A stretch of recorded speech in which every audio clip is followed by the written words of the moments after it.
The show that really wasn't intended to happen because of stuff that happened between myself and my co-host this week is actually happening, and we'll talk about that here in a second.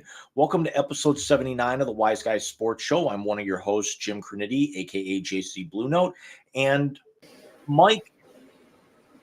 Again, we didn't even know if we were going to have this show 48 hours. No, considering, Debbie hit the Golden Isles last week. We didn't know what the status of that was going to be. And then Ohio basically turned into fucking Oz. It was a rough few days for us, but here we are rocking and rolling and moving right along, footloose and fancy free. Excuse the Muppets reference there. And I mean, it was the irony is that, say all the jokes that you want about, Debbie being now Little Debbie and then turning now into Debbie Downer, that she's been downgraded.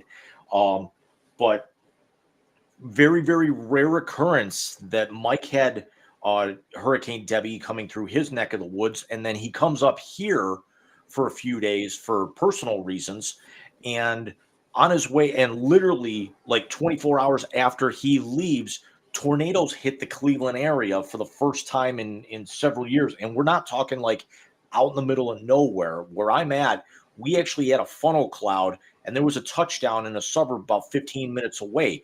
There were over 338,000 Greater Clevelanders that did not have power. There are still 91,000 that don't and may not have it restored until next Wednesday. I actually didn't have power for 2 full days.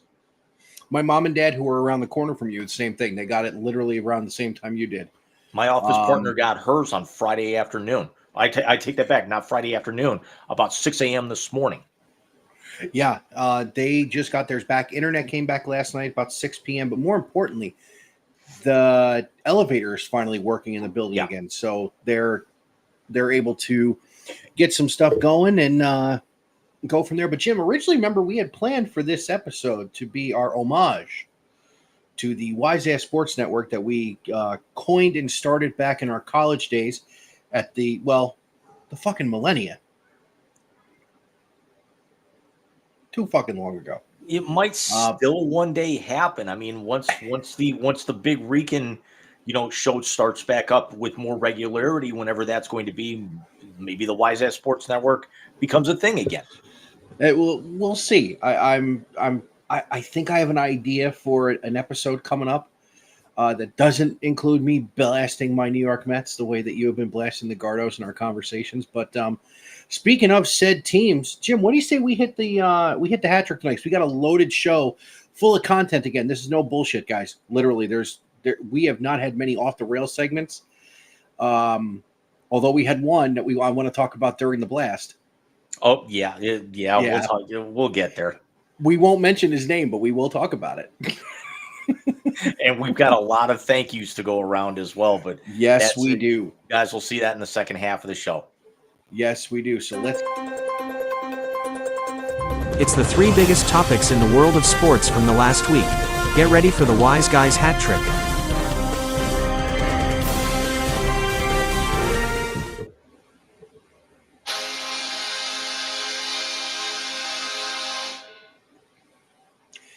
And tonight, the Wise Guys start with the national pastime, as we are going to do our favorite thing this time of year, the Major League Baseball whip around.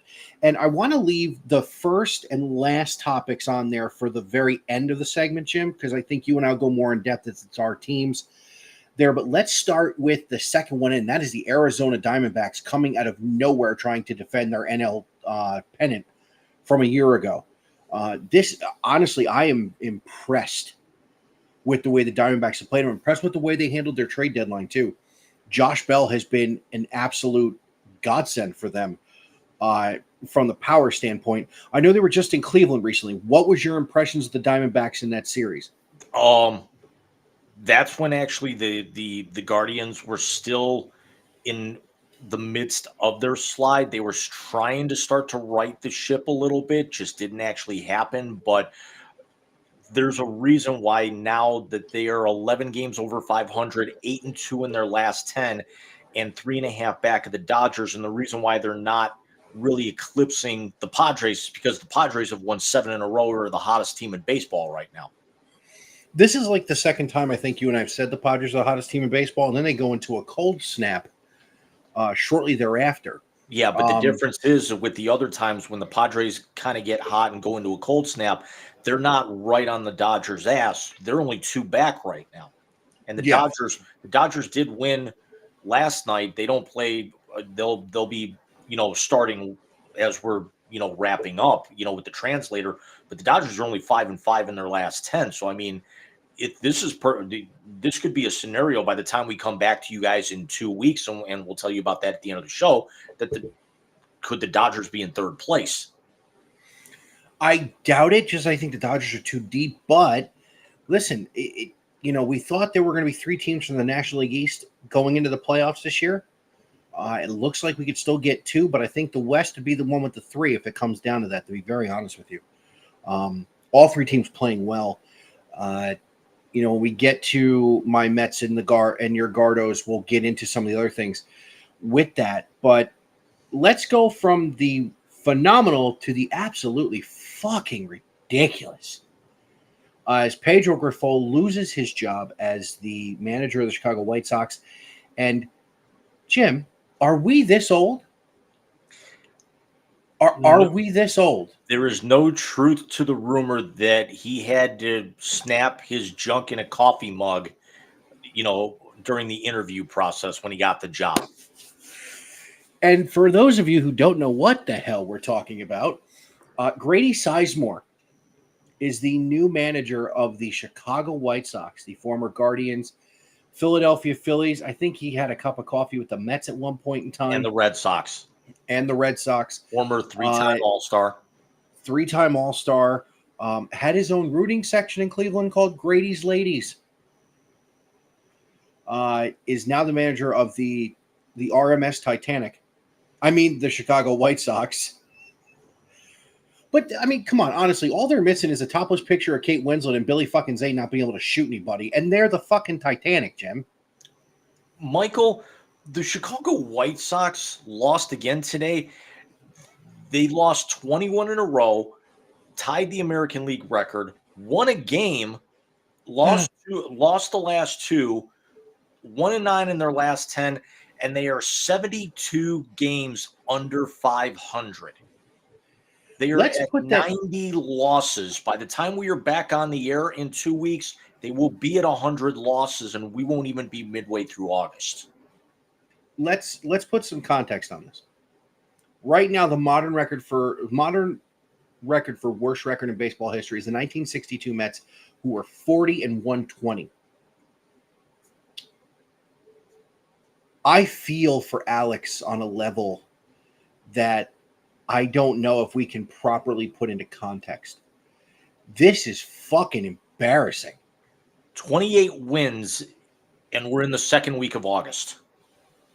I mean, and 3 double-digit losing streaks already this year. I mean, this is some fucking Hugh fucking Jackson Browns type shit. I mean, this is bad. And it never mind, this is bad. This is fucking horrific. I mean, I don't even know what to say anymore besides, can we jettison them off and bring the fucking bananas into Major League Baseball? They'd probably play better. Who are actually downtown in Cleveland right now. And I got an email from them on Monday before the storms hit that they opened up 3,000 extra tickets and gave me the option. Problem, $40 a piece, standing room only. I'm not standing for 4.5 hours in that stadium. No, I wouldn't either. But I think at halftime I'll see if it's on YouTube, see what it looks like. It probably is. There's also talk that if the NBA leaves TNT and Turner Broadcasting, that Turner may pick up in the summer a Savannah Bananas game on Friday nights. They're getting a Savannah Bananas game this year, if I read it right.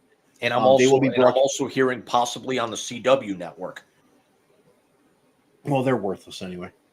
I mean, yeah, CW, they don't have anything without, now that the Arrowverse shows have been gone for over a year, and and they're the home of Live Golf, which isn't even golf. Yeah, well, Supernatural, their flagship show, which Steph is big into, that's been gone for a few years now after a 15-season run.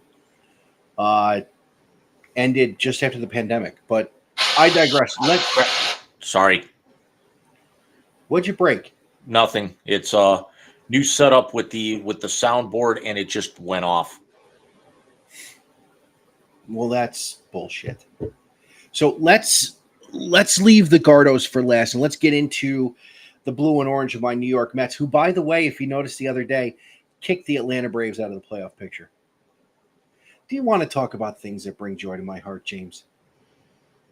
I mean, I guess, dude, it's. I mean, we could talk about things that bring joy to my heart, like.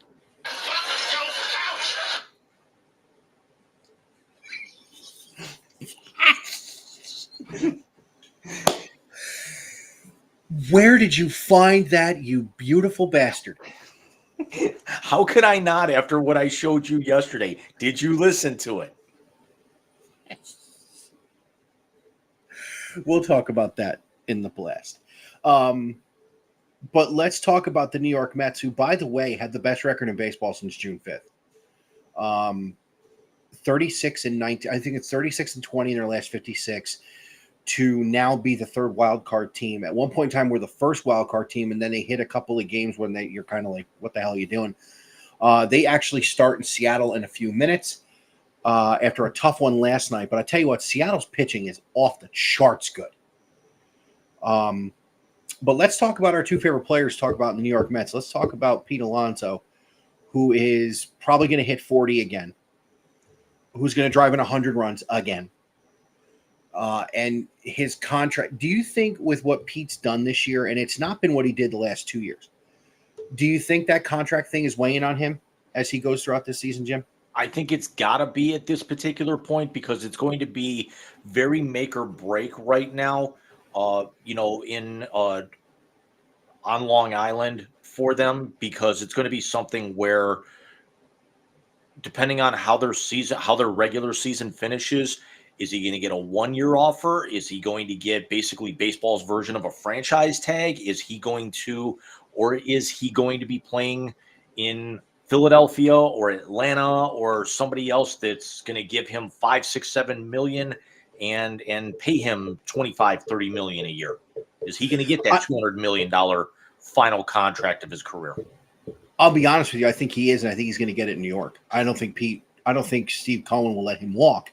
As I've said before, I think it's almost like kismet that on September 29th, 2018, we said goodbye to David Wright. And in April of 2019, or March of 2019, excuse me, we said hello to Pete Alonso. It's almost karmatic that we got Pete right after the captain retired. So I honestly believe that they will do this the same way they did Brandon Nimmo. Go out, see who's got what, give me a call. I'll blow your doors off. You're going to be a Met for life. But I want to talk about your former buddy, the guy who right now is starting to get whispers about an MVP, and that is Francisco Lindor. Have you seen what he's done? No. He's moving to the leadoff spot. I've been completely consumed with our second topic for the last few weeks. Yeah. Even before it began. Yeah. So when Mendoza moved into the leadoff spot, since then, his slash line is something off the charts. I think it's like 295. He's slugging about 550, and his on base is about 395, 400. So he has done the things that really a leadoff guy is supposed to do. Let's take that a step further. He is also going to be the first shortstop to, I think, ever, possibly. Don't quote me on it, but I think ever, to go 30-30 in back-to-back seasons. At least the only one in the National League, as he's got 22 home runs and 23 stolen bases already, and we're on August the 10th. So he's a mortal lock for 30-30 moving forward. And with the way his defensive run saved and his WAR is at shortstop because he plays every day, you're talking about a guy who's probably going to win a Gold Glove. So when you put together the spark plug of this team that's going to hopefully get to the playoffs, to where I'm biting my fingernails because it's not like I can pull my hair out in October, the best defensive run saved in the National League, a 30-30 season. Is it out of the realm of possibility he finishes top 5 in the MVP, Jim, if the Mets get to the playoffs? I don't think it's out of the realm of possibility right now, but there's some other names out there that are going to get serious Agreed. looks.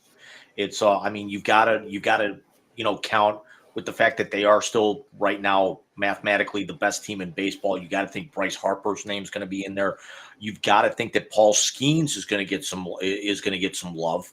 Well, I think Paul Skeens is going to be the unanimous Rookie of the Year. There's no question about that, and he's going to get a lot of Cy Young talk. You got to think there's going to be, there's going to be at least a Dodger, a Padre, a Diamondback who are going to get, a real good look. I don't see. I mean, Milwaukee is playing very well, but you got to see how that's going to shake out. But they may actually be more of a sum of their parts than breakouts. Whereas where all those other teams that I just mentioned have that superstar that can enter the conversation. Well, I'm going to say this. If I had to handicap it right now, when he ends up 40-40, Shohei Ohtani will be the National League MVP. He is unfucking real. And let me ask you one more question before we get into the last part. I want to talk about the Mets and the Guardians. Dude, should he ever pitch again?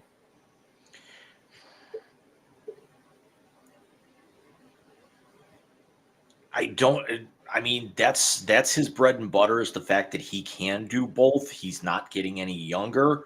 But let's also remember that they are still somehow, some way still running Clayton Kershaw out there. They've got the Dodgers. Actually, the problem is that the Dodgers kill the ball so much, but their pitching it's good, but it ain't great.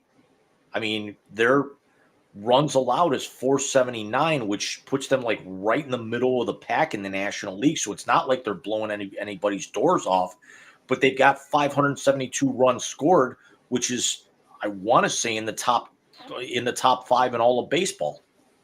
Yeah, no, they can hit the hell out of the ball, and they're not pitching as well as they normally do.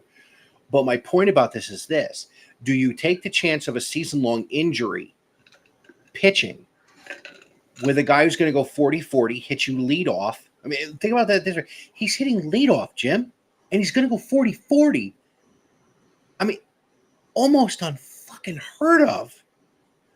All the other 40-40 guys that we've talked about have all hit in the middle of the lineup, whether it be A-Rod or Canseco or Acuna. Well, no, Acuna, he hit leadoff a bunch, but he wasn't the primary leadoff hitter. Yes, he was. I'm sorry. So here's one. Brady Anderson was leadoff. Brady Anderson never did 40-40. The year he hit 50, he only stole like 22 bags. He was too juiced up to run. All the steroids in his ass were keeping him locked on at first base. I'm trying to think 40-40. So we got Canseco, he hit third or fourth in that lineup. Soriano hit third or fourth in that lineup in Washington. Acuna hit leadoff. Ohtani hit leadoff. They're the exception to the rule, I think, though, if in my opinion. 40-40, you're looking at a guy hitting third or fourth because he's going to hit 40 dingers, but he just happens to have the speed. So that MVP conversation we're going to have getting toward the end of the baseball season is going to be interesting. Because if the Mets end up running away and being a wild card team and he's still hitting leadoff and they're still playing offensively the way they have been, he's got to get some talk. Especially with the turnaround that they had. And it's been him, and it's been pieces parts after that. It's been Alvarez here, Vientos here, Alonso here, JD Martinez here, Brandon Nimmo here. McNeil has finally decided to swing the baseball bat again, which is wonderful. So, yeah, they're going to be interesting going down the stretch. Now, one team that hopes they're not like a New York Mets team of the past is the Cleveland Guardians. So, Jim, I'm going to let you take this here. What do you see, and what can they fix? What I see is a team who basically read their own press clippings at the start of the year and are now starting to realize that, hey, if we can't hit, we can't win. And when we do hit, we don't have an ace in our staff. Our starting rotation is put together with super glue. And the second half of your question, what can they fix? You can't fix a broken dam with duct tape and bubble gum. I think we are starting to see the beginning of the end of the Cleveland Guardians, who this time last week were mathematically above the Phillies for the best team in baseball. Since then, they have lost 7 in a row. They are a game and a half up on the Twins.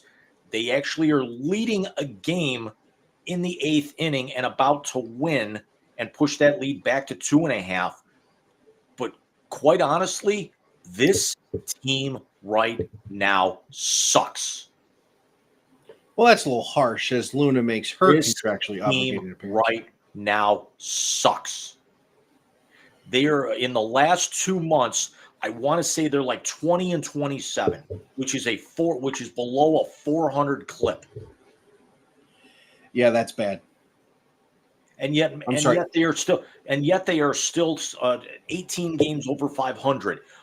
When they have that rough stretch about a month ago that we talked about on this show, then they actually put together a 6-game win streak, and then follow that up with a 7-game losing streak. Well, it seems to me that they're a streakier team than we thought they were going to be. In that 7-game losing streak, you're talking about it was the final game against Baltimore because they had split against Baltimore. The final 2 against Baltimore, but they split that series against the 2 teams that lead the divisions in the East and the Central. So that you expect. You don't expect to win 3 out of 4 all the time again in a series like that. The Diamondbacks came in, and the Diamondbacks are one of the hottest teams in the game. Should they have won one of those games? Absolutely. And then you play Minnesota, which, by the way, you and I have said for a few years now, seems to be this Guardians franchise's bugaboo for the last couple of years. What's their next few weeks like?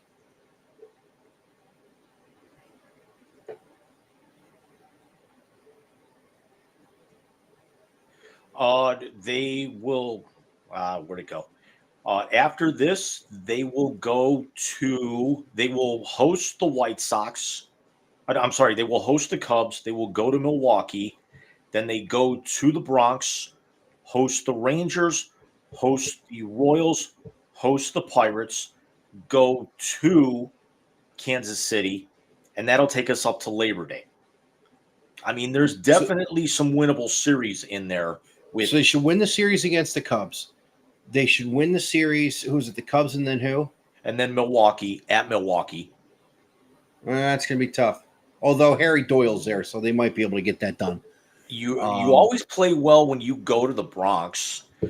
And then it's the 10-game homestand where I could conceivably see with Pittsburgh now starting to come back down to earth, realizing that they are Pittsburgh, Texas still underachieving, and Kansas City, playing better, but not, they're still 3.5 back, but this is where Minnesota's now starting to emerge, and if the Guardians don't right the ship, they're going to get caught, passed, and left in the dust. But it's definitely something where you should be able to take 6 out of 10 over that 10-game homestand. So they've got to win tonight and tomorrow and end up with a split in Minnesota to really not lose any ground. Then you said they go where? Home for the Cup? After they finish up with the Twins, it's in Chicago, home to Milwaukee. It's home to Chicago for 3, at Milwaukee for 3, in the Bronx for 3. So that's a 6-game road trip. And then you got the 10-game homestand with Texas, Kansas City, and Pittsburgh to get you through Labor Day. If they can do this, if they can win tonight and tomorrow, if they can take 2 of 3 from the Cubs, take 2 of 3 from Milwaukee, and take 2 of 3 from the Yankees, going into that 10-game homestand, you don't have to go 9-1 to right the ship. You got to go 6-4. You got to go 7-3. Because here's the thing: their September looks pretty good, but you'd like to be able to use that September push not to get back into contention and get into first place. You want to stretch that lead. So their September goes at Kansas City, at the Dodgers, at the White Sox. Then you actually have an 8-game homestand with the Rays, who are bad right now. You host the Twins, then you go at St. Louis for 3, and then home to Cincinnati, home to Houston to finish out the season. So you got a 5-game homestand to end the season. But you figure, at the Dodgers, you could lose 2 or 3 there. But every other series on there should be a series win at some point.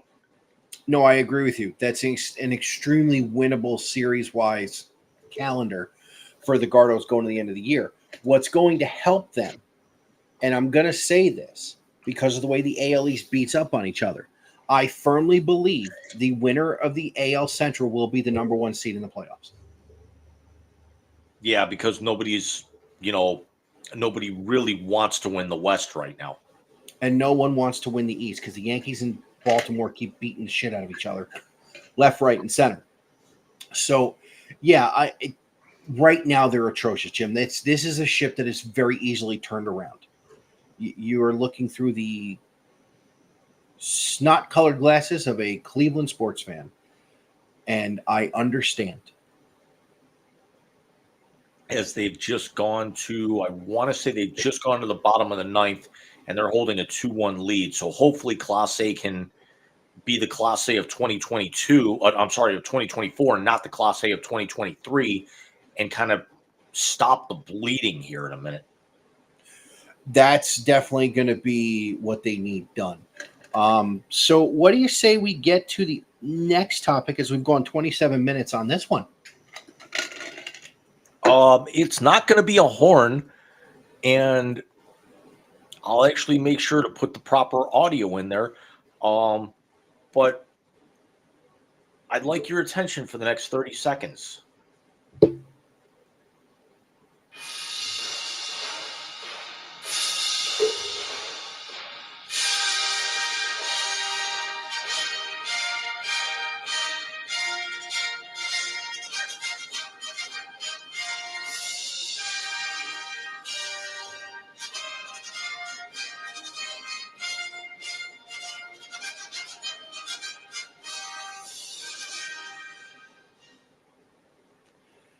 What a way to bring in our second topic.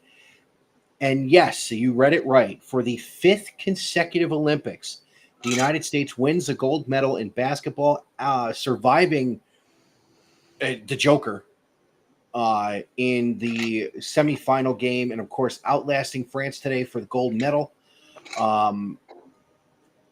LeBron James wins Outstanding Player of the Olympics as he led Team USA in every single statistical category there was. But it's his arch nemesis that gets them his 4th gold medal. He does. Ooh. And I want to tell you something. Finish your point first, and then I'll tell you what I was going to say. Who actually, for his illustrious career of 5 championships and a couple of MVPs, the only thing on his resume that was missing was a gold medal, and he got it. And those 4 threes he hit in the final 3 minutes, including basically the clincher with just over a minute to go, over 2 defenders falling away, might have been one of the greatest clutch shots I've ever seen. Second only to the one that he gave up. Argumentative, but I would say that this is on a bigger stage for a team who honestly, they were a 16.5 point favorite. They were supposed to roll in this game. We knew that Serbia was going to give them a game because Serbia was ranked number 2 in the world. France, I want to say, is on the outside of the top 5 or right at the back end of the top 5. This was a game that Team USA should have won handily, and they were only up 3 with about 3 minutes to go. That's very true. Now, I will say this.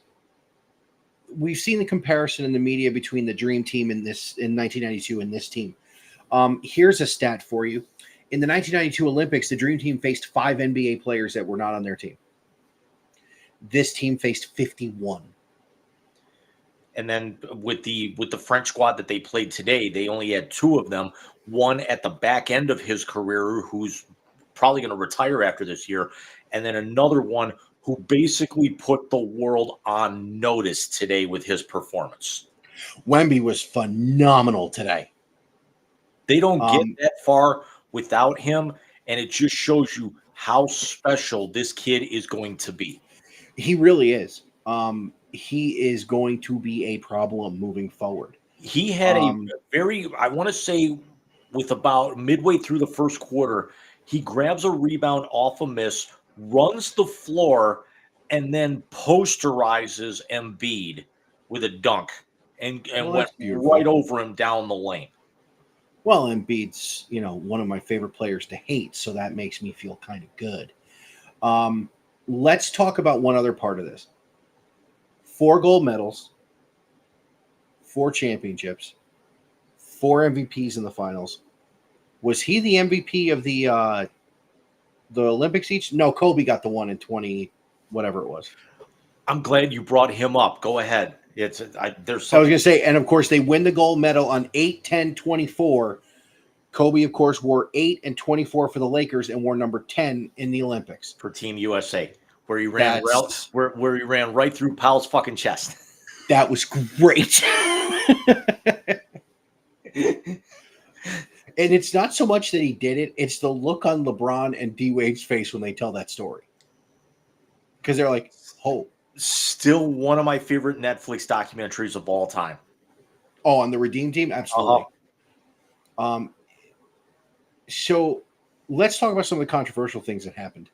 Tyrese Halliburton had the greatest tweet of all time. Did you see it? He's holding his gold medal when you don't do any of the work and still get an A on the project. Bro. And of course, Steve Kerr with it's an unenviable job. Because you have to play the best on your roster. And you have to play them a lot of minutes because this is championship basketball from the jump. Right. Jason Tatum really didn't play. No. This entire what? He didn't even play in the quarterfinal at all. He didn't play today at all. You were talking about a guy who, in all honesty, was the best player on the floor in the NBA Finals.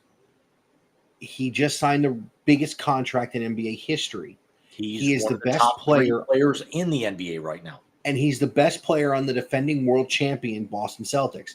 This motherfucker didn't play. And why didn't he play? Because everybody else is better than him. Listen, when you're playing international, it's a different game. I don't think Tatum's game fits international. LeBron can play. See, now, hold on, let me say this. Not as well as some other players. You're not going to put him in over Steph Curry because Steph Curry can shoot the lights out, and no matter where he is. You're not going to play him at the 4 over LeBron because that's just stupid. You're not going to play. Who ran point for that team besides Steph? Or who ran the 2? I know Drew Holiday had a lot. Drew Holiday played a bunch. You're going to sit him. You're going to sit KD instead of him? Here's why I disagree with that point a little bit. It's not that his game doesn't fit the international stage, because when you're that talented, the game comes back to you. That's true. Steph said it in the post-game interview with Mike Tirico on NBC after they had won the game, is that this team really only had 5 weeks worth of practice. And the reason why LeBron and Steph and KD had such great continuity and were able to perform so well is that they got knocked out of the playoffs so early, so they had an extra couple of weeks to prepare. Jason Tatum was still playing very, very long, meaningful games until the middle of June, which means he had less than a month at that point to be able to get and he never got a break. So the second he finished that, he goes on his parade, he takes a quick vacation, and now he's got to start, training with Team USA, and then flies over to Paris, where he's going to be expected to, contribute somewhat over a 2-week tournament where it's 6 games in 10 days. No, and I understand that. and okay, maybe that's more correct than what I was saying. I just personally feel like Jason Tatum's game it would translate, but he's not as good at it as the guys were sitting in front of him. I mean, think about it this way. Everybody said Embiid was going to be the starting center. Who played center better this series than Anthony Davis? I know Embiid. Kevin Durant. I know Embiid did start today. Bam Adebayo played himself a hell of an Olympics. He did. Think about it this way, too. KD broke the all-time record for scoring as a U.S. Olympic basketball player. You had LeBron out there at nearly 40 years old, leading them in everything. Steve Kerr's job is to win a gold medal.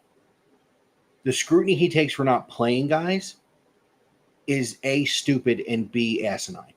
But you're going to get that anytime you've got an all-star team or something in international competition. Look at what we're going to talk about in the next segment. Look at the Team USA women's soccer team. Alex Morgan didn't even make the roster, who has been a focal point for over a decade on that team. Yeah. He doesn't even make the roster of a team that wins gold. But somebody's going to have to get left out. It's not like Miracle where Ralph Cox gets cut like 3 days before the games, It's, Alex Morgan got left off a couple of weeks before the games, and the rosters were finalized. So guys are going to get added. Guys are going to get, unfortunately, left off. But the thing is Tatum also said his lack of playing time is not going to affect his decision whether or not he wants to be part of 2028 in LA. No, I don't expect it to. I expect his teammate to be with him too. I think the biggest snub was Jaylen Brown. He should have been on this team. Yeah, because let's fast forward here before we talk about another game we've got coming up tomorrow. You're going to see a dramatic difference on this team, going forward. And we all see the Team USA does transition, but you got a lot of the same focal points. LeBron is not going to be part of Los Angeles. He might be part of the coaching staff, but he's not going to be active on the floor. And the Guardians finally win a game. Oh my God. Breaking news. Steph Curry. You're such an asshole. Steph Curry is not going to be part of Team USA. Steph Curry is going to be 37, 38 years old. He doesn't have much time left. Kevin Durant is not going to be part of this team in Los Angeles. Could Joel Embiid be part of this team as he's kind of getting up there? But it's also something where they brought up that Wemby, as a rookie, wins Rookie of the Year, and then now is actually a silver medalist. But they also said this probably is going to be the last time that you're going to see Wemby in the Olympics for his home nation, because he could be playing for Team USA in Los Angeles in 4 years, for all we know. We actually saw it with Embiid. He should have suited up for his birth nation, but decided to actually go with the team that he's playing for. And also kudos to new Cleveland Cavaliers head coach Kenny Atkinson, who is an assistant on that French squad that just won silver a few hours ago. Oh, was Kenny really with them? That's awesome. That's phenomenal. Speaking of the Cavs, I think you may see Donovan Mitchell in 2028. Very, very possible. But yeah, so congratulations to the U.S. men. I only think it's once or twice in our lifetime that they did not win a gold medal. Yeah, it was the prior to the Redeem team, and I want to say that the last time that they lost during this string of 5 straight golds was to Serbia in the previous Olympics in the qualifying round. Sounds about right, because that'd be right around the time, because that was in 2021. Because remember, there's only 3 years between these Olympics because of the pandemic. Right. That makes sense, because that was Joker's coming out party, if I remember correctly. Okay. So let's get into tomorrow morning, as again the U.S. will play France for gold medal in basketball, as our ladies take on France. Now, when I was out there at my parents' house, we watched the ladies play Germany. Oh, good Lord, is that team good? Oh, Lord, is that team good? The fact that they have won 58 consecutive Olympic matches. That's insanity. 58 straight, and I want to say 6 or 7 straight gold medals. Since women's basketball went in, have they ever lost a gold medal? Once. I want to say they took bronze. Sounds about right.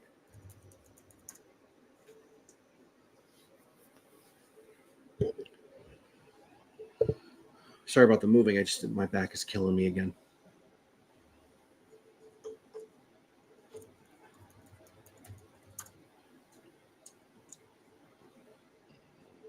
I had this looked up the other day and I should have bookmarked it.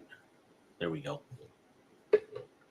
Gold in 84, 88, 96, 2000, 2004, 2008, 2012, 2016, and 2020.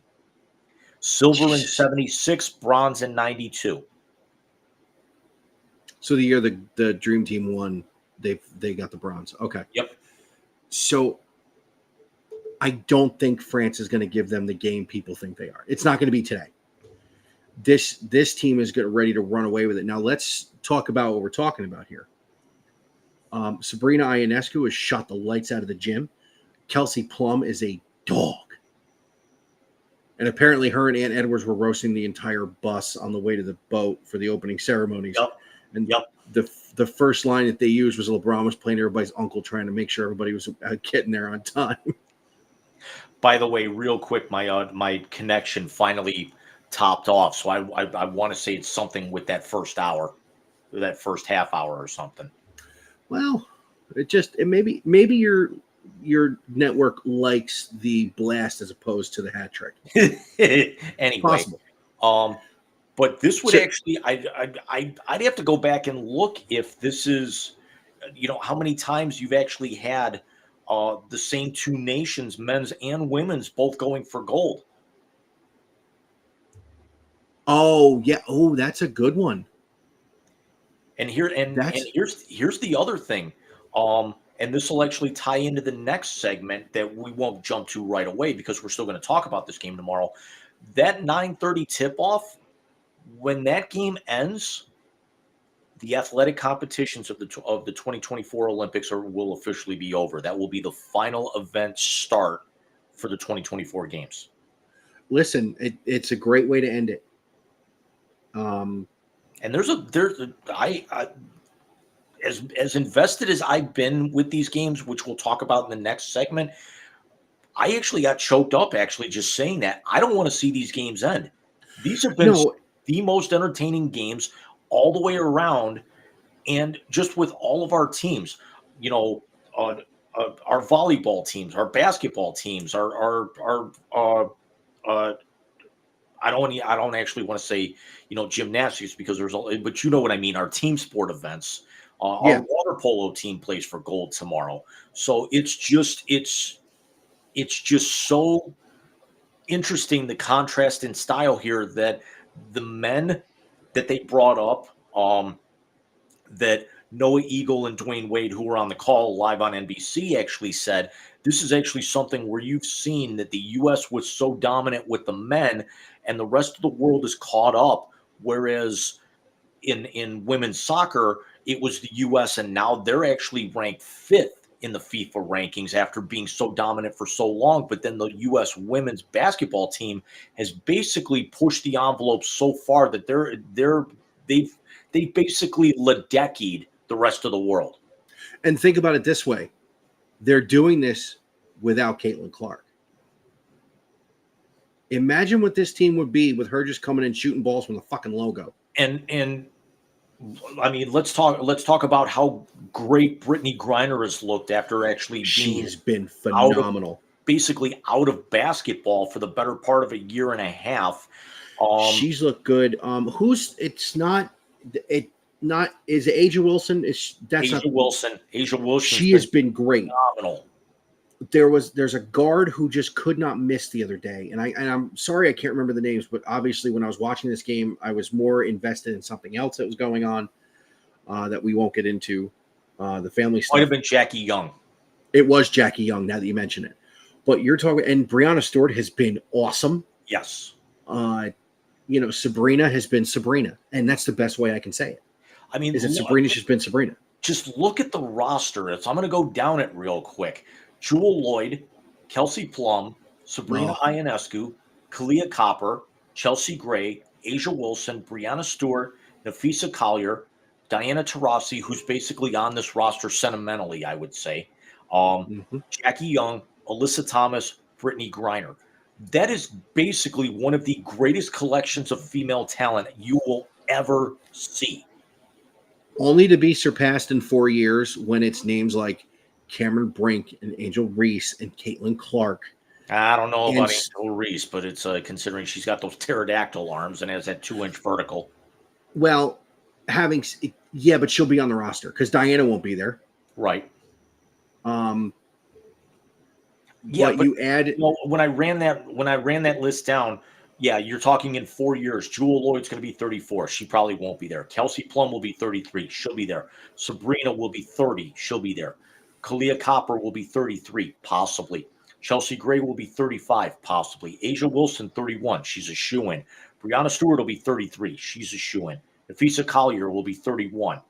Taurasi's going to be 46. She's 42 now. Jackie Young will be only 30. Alyssa Thomas will be 36. Brittany Griner will be 37. So, yeah, you're going to see a lot of whip around. But again, yeah, you're right. You're going to start seeing a lot of the younger, this class that was just drafted 2 months ago is going to basically be the focal point of the women's national team, for basically the next decade, we hope. yeah. Now, who's the center for Indianapolis, for Indiana, for the Fever? I'm not sure. The one who went number 1 overall last year. Oh.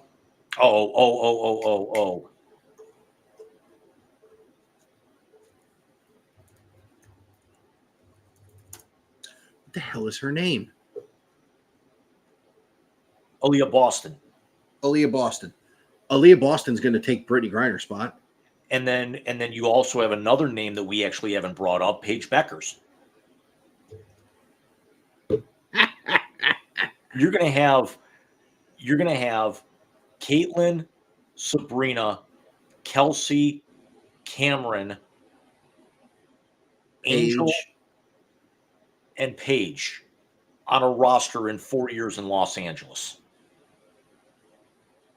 They're not going to trail because you left Sabrina and Brianna off of there. They're not going to fucking trail. Meanwhile, the men's team is probably going to lose because 4 more years. If Wembanyama stays with France, forget it. Forget it. But then again, you also figure that, is Joker going to be there because Joker's in his 30s? But that's the great thing about international play is when the United States women beat New Zealand in the semifinal the other day. I can't think of her name, but one of the members, I want to say it was Kate Peterson, but I don't think that's right. It was Kate something.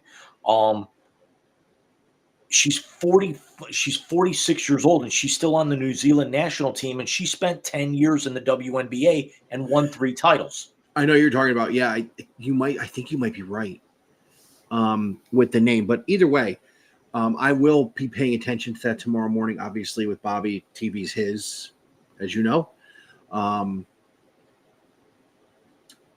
But yeah, I'll be paying attention to that. It's going to be on Peacock, right? No, it's going to be on NBC. Okay. They simulcast it on Peacock. Yeah, that's probably if I watch it, this hell I'll watch it. Yeah, I was because a lot of the events you'll actually see tomorrow. As a matter of fact, I'm not even going to hit a buzzer or anything. I'm actually just going to transition. With tomorrow's slate, you're going to see finals and some weightlifting. Track and field officially ended today, with the U.S. getting a double gold in the 4x400, men and women. And what an absolute spectacle by the women, Ledeckying the field. But kudos, that wasn't even cool. Getting their first. Ireland just missed out on a medal themselves, but we've seen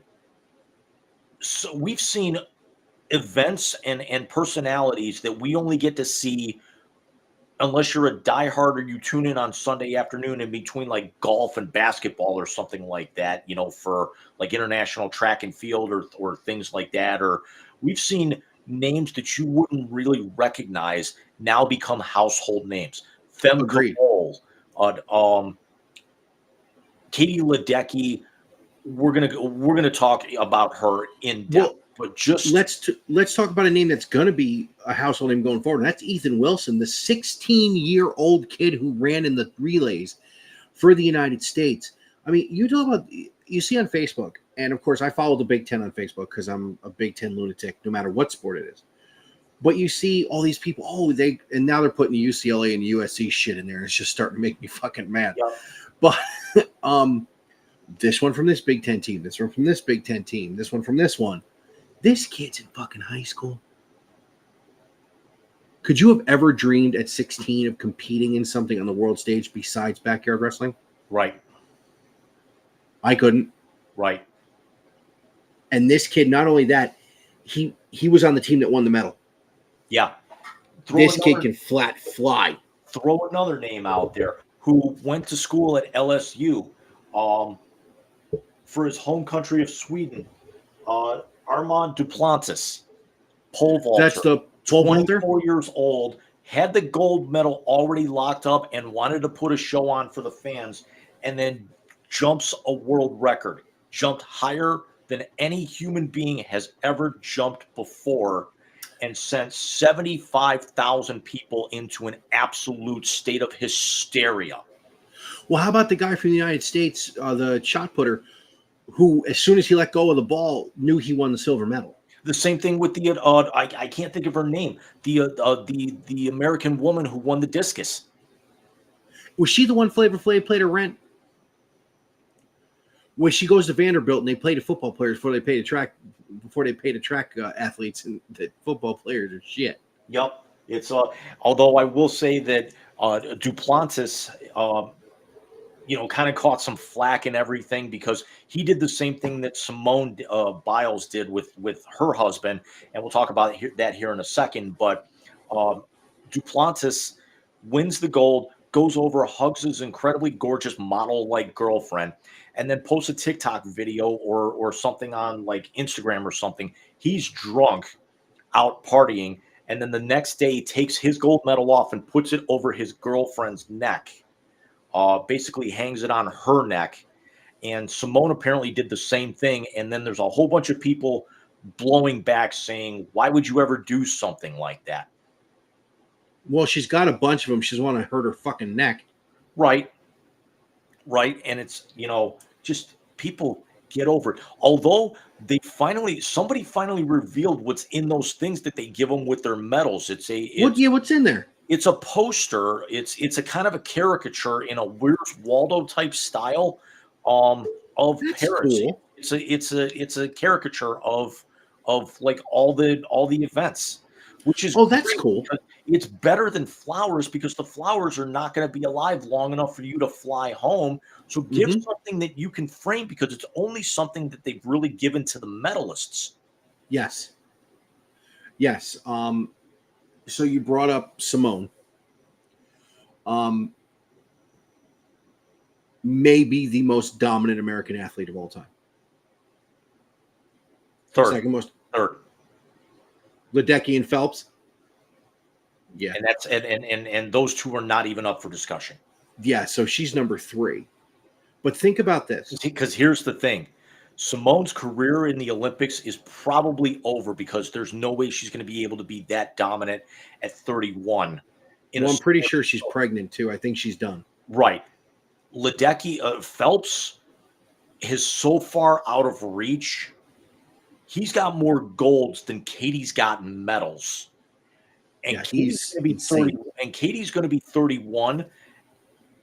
And with her distance swimming, she is so far that even 4 years from now, and we're going to talk at length about Katie here in a minute, but Katie's got the potential to even go out in Los Angeles. I'm not saying duplicate as dominant as she's been the last 18 months, between what she did in Toronto at the World Championships in 2022, the Olympic trials, and then what she did in Paris last week.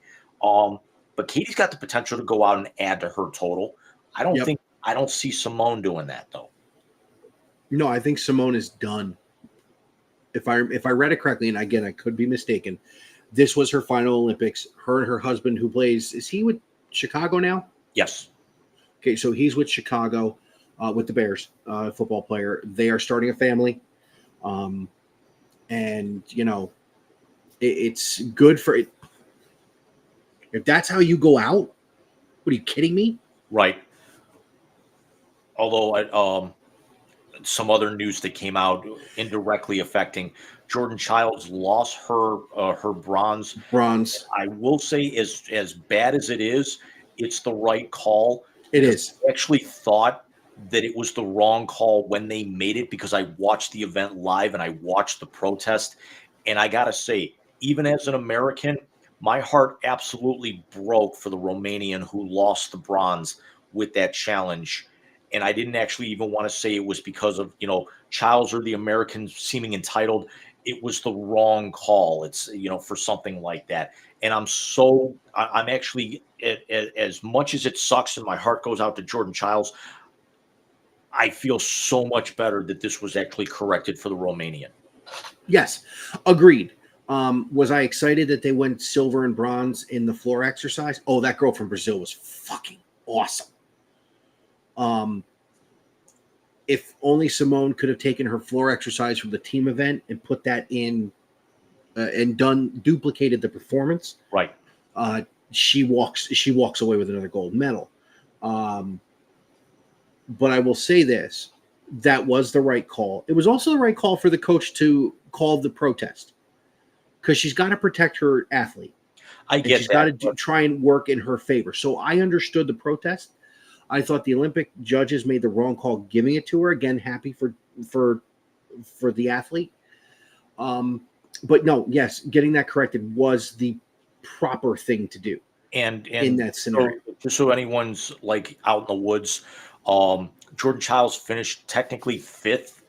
I want to say in vault, and then I'm sorry, in floor, and they filed they filed a formal protest that one of the skills that she had that scored 1/10 of a point was not added in.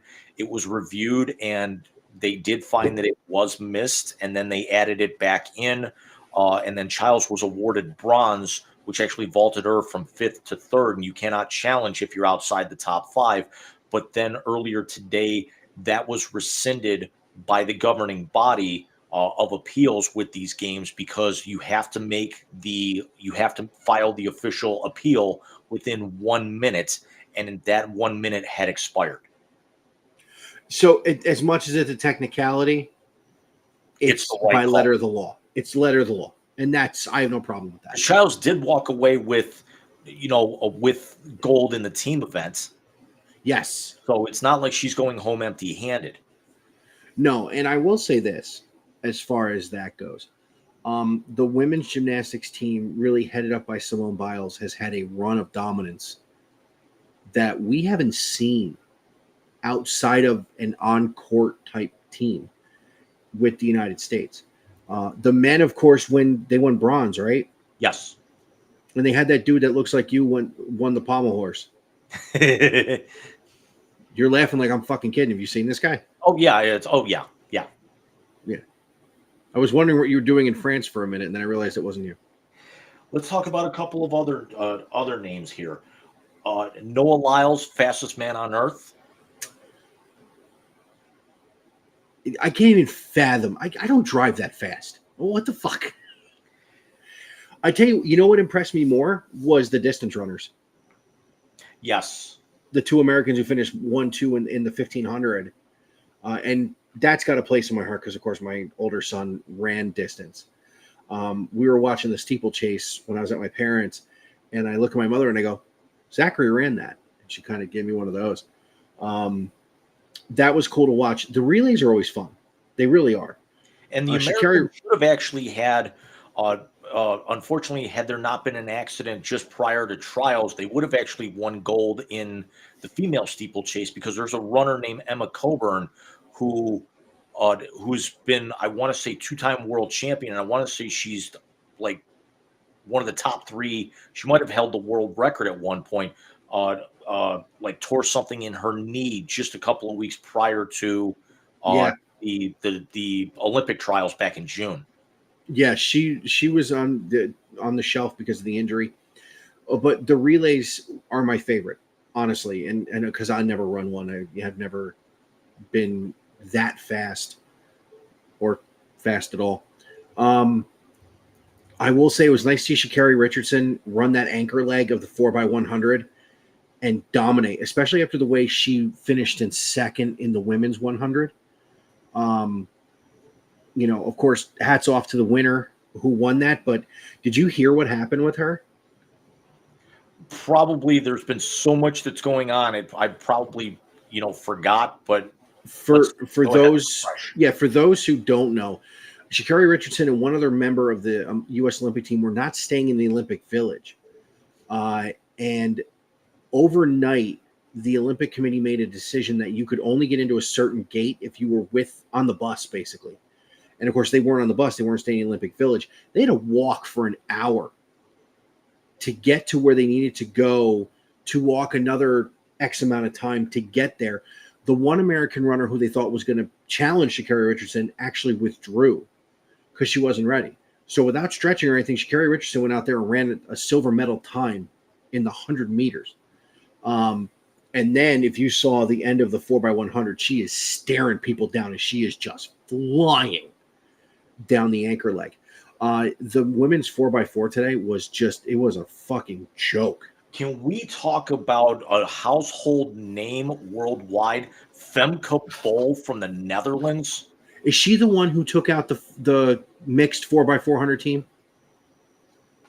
She was also the one that basically came from the middle of the pack in the anchor leg and swiped and basically stole a medal right off of Team Ireland, who had never medaled in that event before. Yeah, I mean, because if it was the mixed 4x4 that I'm thinking of, yeah, 4x2. Yeah, she was part of that team. She was the one that got all the notoriety because the problem is that everyone was thinking that if anyone was going to challenge Team USA, it would have been the Netherlands because of Femke Bol's anchor leg. And there's another runner on that team named Lieke Klaver, who actually medaled earlier this week. I want to say in the 400, and luckily didn't get disqualified because she did something that none of the announcers had ever seen before. She false started, but she didn't take off early. She went back down to the blocks. Oh, okay. So, and Lieke Klaver got a lot of run because of her looks and also with that, because she's one of the most followed runners in the world on Instagram. Again, because of her physical beauty. But that Netherlands team was really good, and be able to see, Sha'Carri and the rest of the girls just basically blow the doors off of them is just showing you how good that team was.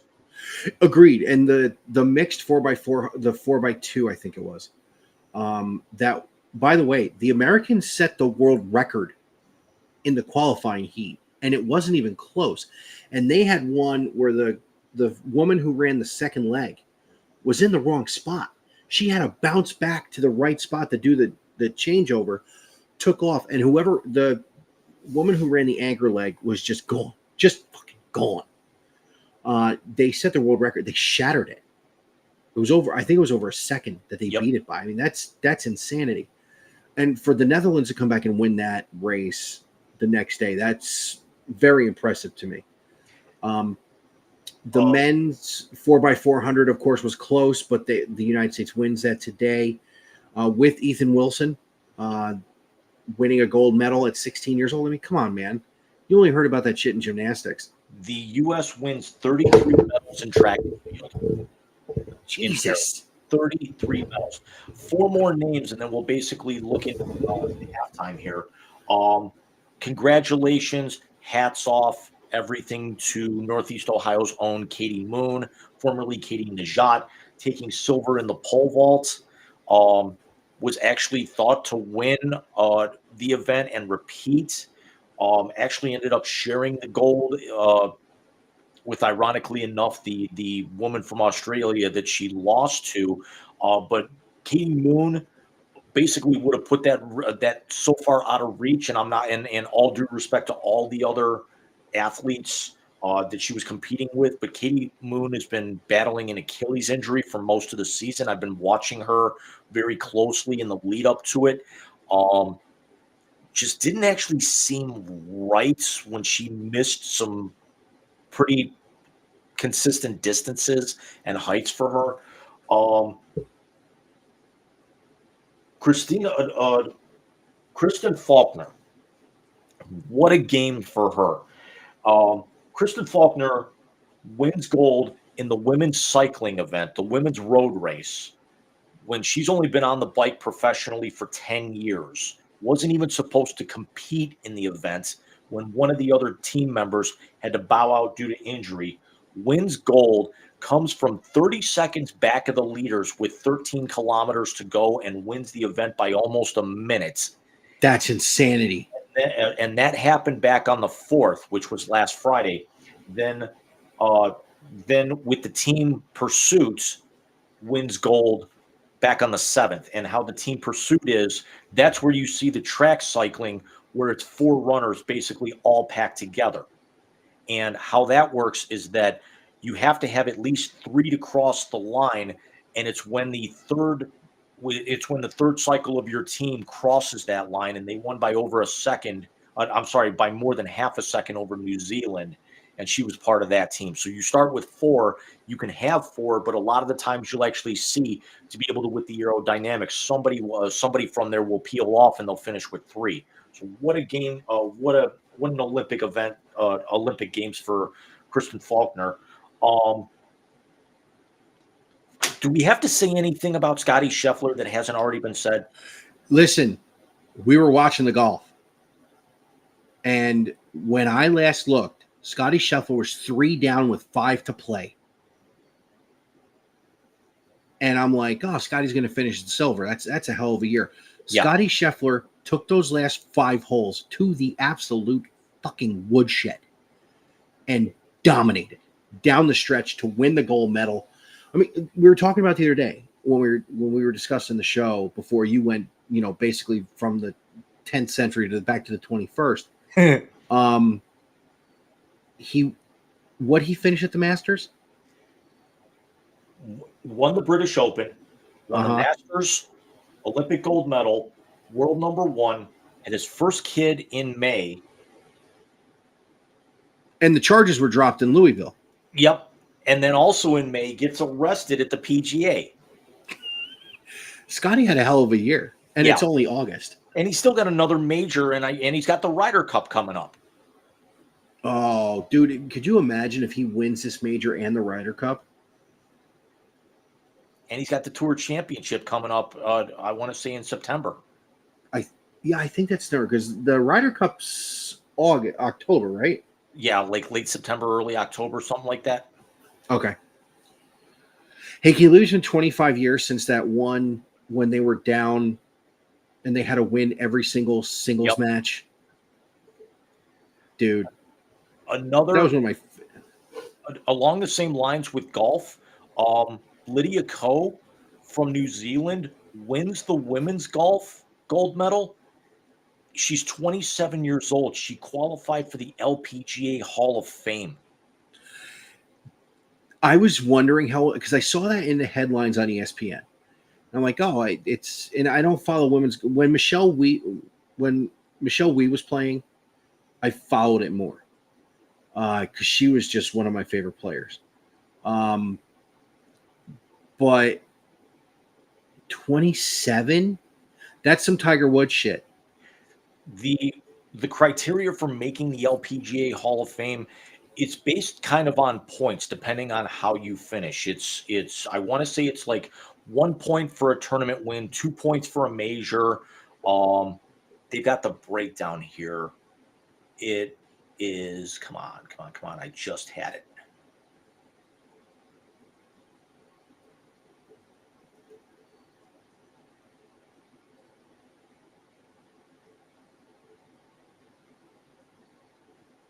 they readjusted so it's 2 points for a major, 1 point for a victory on the LPGA Tour, a point for winning Player of the Year, and uh, and then you actually get a point for the lowest scoring average on tour. So you need a minimum of 27 points to qualify. She becomes the second youngest behind the legendary Kari Webb to get into the Hall of Fame. So she's got two majors for 2 points apiece. So that's 4.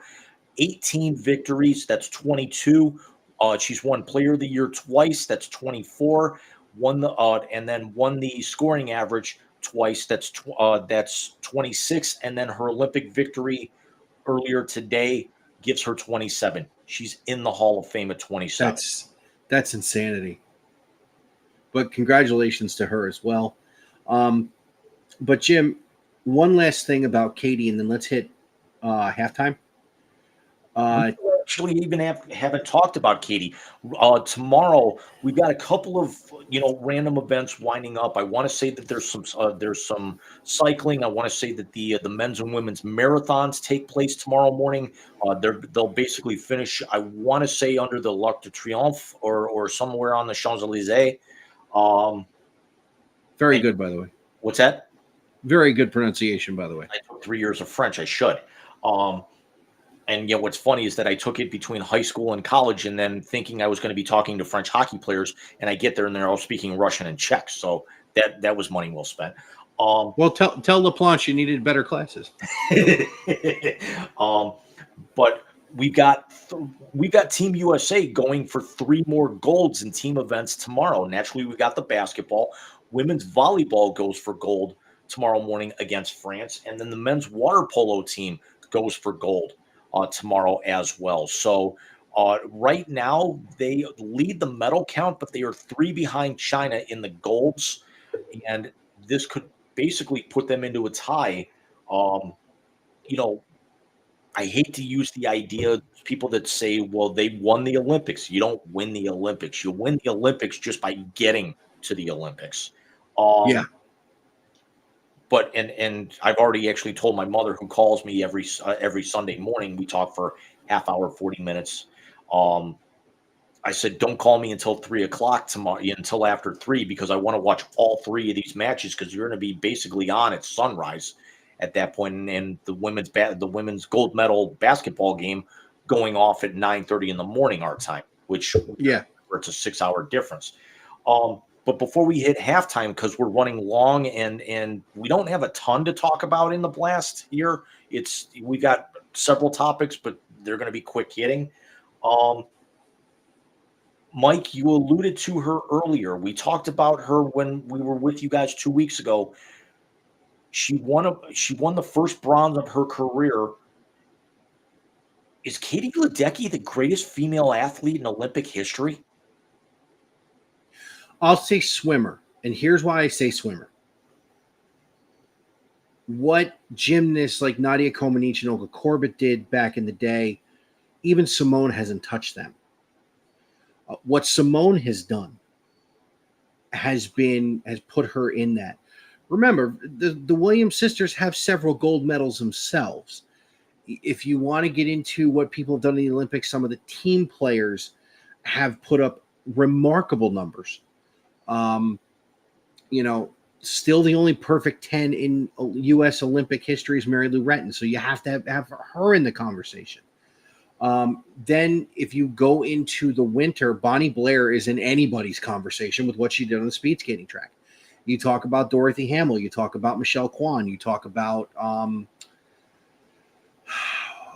Nancy Kerrigan. You talk about, and I'm going to go tennis, to my favorite tennis player of all time. You talk about Lindsay Davenport, what she did, winning a gold medal. Katie is the best female Olympic swimmer we have ever seen. She's got female Olympian. She's got 14 medals. She's got 9 golds, 4 silvers, and the bronze we talked about 2 weeks ago was the first bronze she ever won at the Olympics. Yeah, let me say this. Either Florence Griffith Joyner or Jackie Joyner Kersee would have won more medals if you included them in the 1980 boycotted Olympics. Because you figure they would have won in 80, 84, 88, and 92. They would have competed in all 4. had the U.S. not boycotted the games in 1980 in Moscow. So she is the greatest female swimmer we've ever seen. And the fact, not even this, she's doing it in distance. Michael Phelps did a lot of sprinting as a swimmer. She is doing it in long distance swimming. And it's not just winning, it's dominating. And that's actually why her nickname is Legendecki. She's got 4 medals around her neck, and she's basically she's coming home with 5 because apparently she got gifted like a 2-pound medal from Cookie Monster on Sesame Street the other day. Yes, I saw that. And will be actually one of the flag bearers along with gold medal rower Nick Mead in the closing ceremonies tomorrow. Was actually given the call by her training partner Bobby Fick, who won the men's 1500 in one of the better races of the entire Olympics. There's also a lot of people who are actually Fick is 24, Katie's 27. Am I not the only one that actually says, regardless who they're with, could be shipping them? Possibly. How could you not love Katie Ledecky? For as dominant as she is, the fact that she is also now an adjective, that you've been Ledeckied, which is basically like what the 4x400 did earlier this afternoon, which was the final. And good on the Olympic Committee with the scheduling, that the 4x400 for the women was the final track and field event of the games, and then the final event altogether of the Olympic Games will be the women's gold medal basketball match tomorrow. I mean, if you think about it, though, the final track and field event is technically the marathon, and that's tomorrow. I will say this: speaking of the Olympics, Fox is in trouble. Did you see what happened? Quirky piece of history. Was it yesterday the U.S. women won gold in soccer? It was earlier today, actually. Earlier today, the United States women's soccer team wins gold, beating Brazil, and Mallory Swanson scores the winning goal. On the same day, her husband, Chicago Cubs shortstop Dansby Swanson, gets his 1,000th career hit. When Fox put the thing up for it, they actually did not have a picture of Mallory. Can you fill for a second? I gotta answer the phone. Yeah. So we also had the United States women's national team after their, I don't want to say embarrassing, but a horrific performance in last year's World Cup, going out in the round of 16. Their worst performance ever in the World Cup is now back on top with 3 very, very close games through the round of 8. I'm sorry, through the semifinals, and back on top. Mike actually has to step out, so we're going to put a pin in this conversation. Maybe we'll bring it back up in a couple of weeks, but we're actually going to go to halftime here. And we'll come back. Like I said, we got the blast. We'll actually have, of course, the Wisey translator. So we will see you guys in just a few minutes. Give us about 5 to 6 minutes.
We're back. This is going to be very abbreviated. Unfortunately, Mike had to leave, but we did actually have some stuff in the blast that we will talk about here very, very quickly.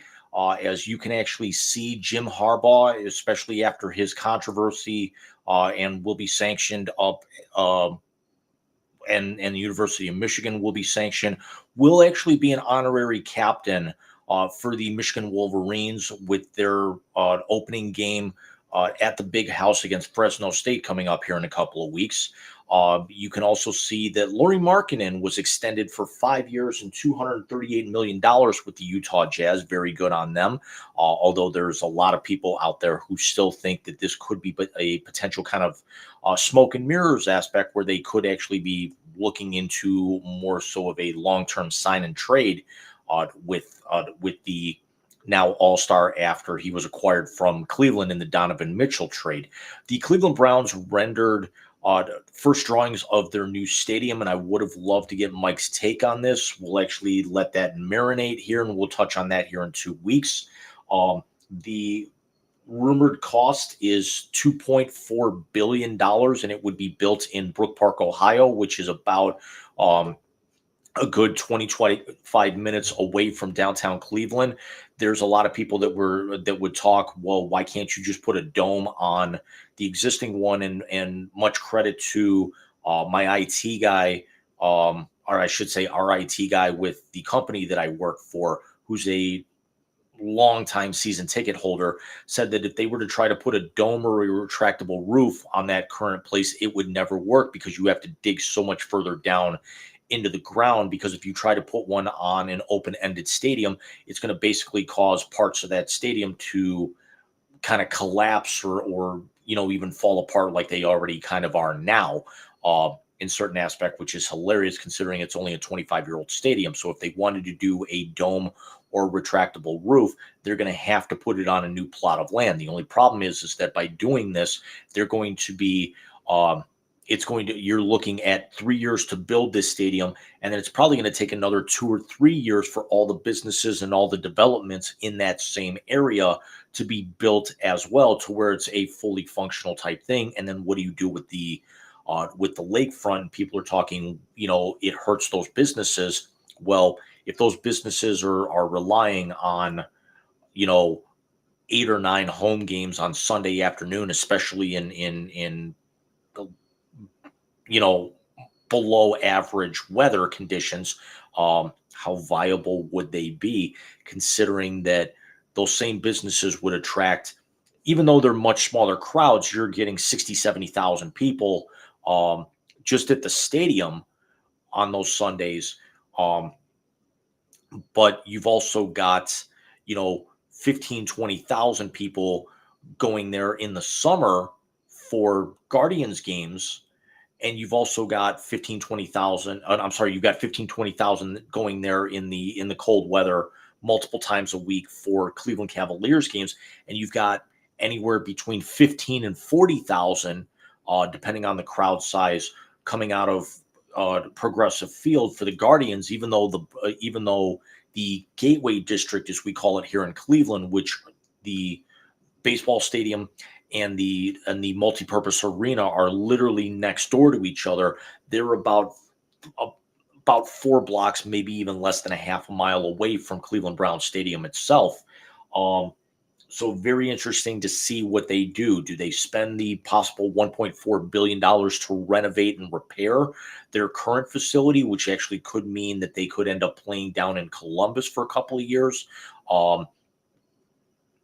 Or is it something where they don't actually host, concerts or other things, like when they renovated the former Quicken Loans Arena, and now Rocket Mortgage Fieldhouse here in Cleveland, at that time, where you didn't have concerts, you didn't have monster truck rallies, you didn't have anything because you had the season, and then they were doing the renovations during the off season, during the warm weather months, to basically get the arena ready for when it's been completed.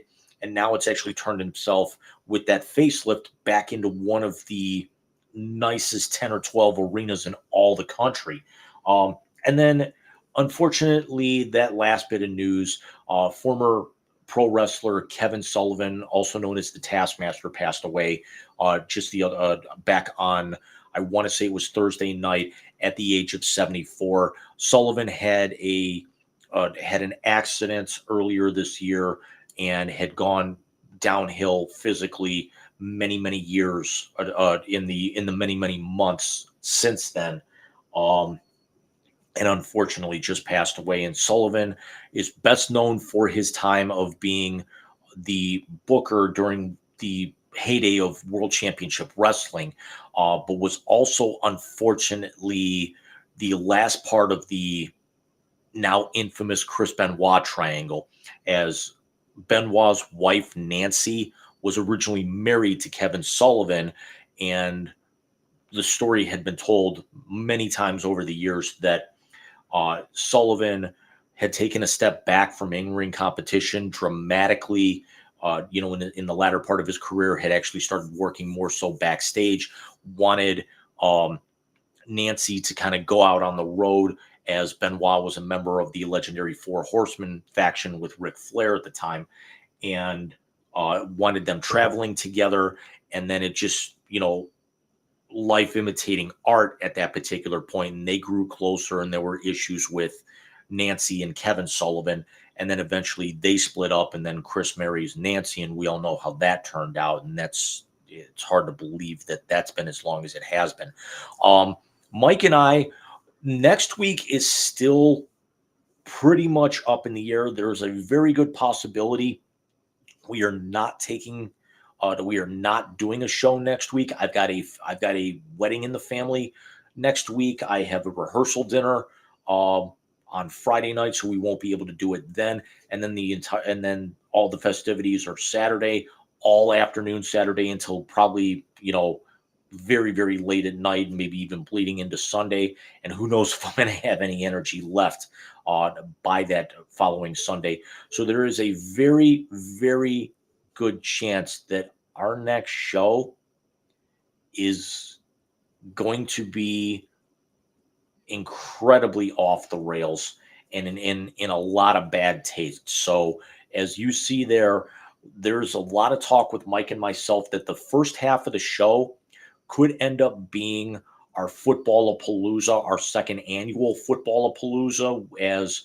the following week we will be having week 0 of the 2024 college football season kicking off. And then it will also basically mark the end of training camp for the NFL, because the following Thursday, we're going to have the opening of the season, and then we're going to have a game next Friday. So by the time that show comes to you, by the time we join up with you guys next time, we're actually going to have games that count in both the NFL and college football having taken place when we go live on the air, on September 1st, or on Labor Day if we end up doing 2 shows that weekend. So, Mike, we actually hope that everything's okay there with your little guy, and I will be with you guys with the Sports Note at some point later on this week. Everybody enjoy the rest of your weekend. Enjoy the final night of the Olympics tomorrow. Please enjoy the closing ceremonies. I actually hear there's going to be a lot of big names. I hear that Snoop is going to be performing. It's been a wonderful 2 weeks in Paris. I'm very sorry to see them go. As you guys have probably seen on a lot of my social medias lately. And again, we will be back with you guys here within the course of probably the next, if not next week, absolutely it will be the week after. So everybody take care.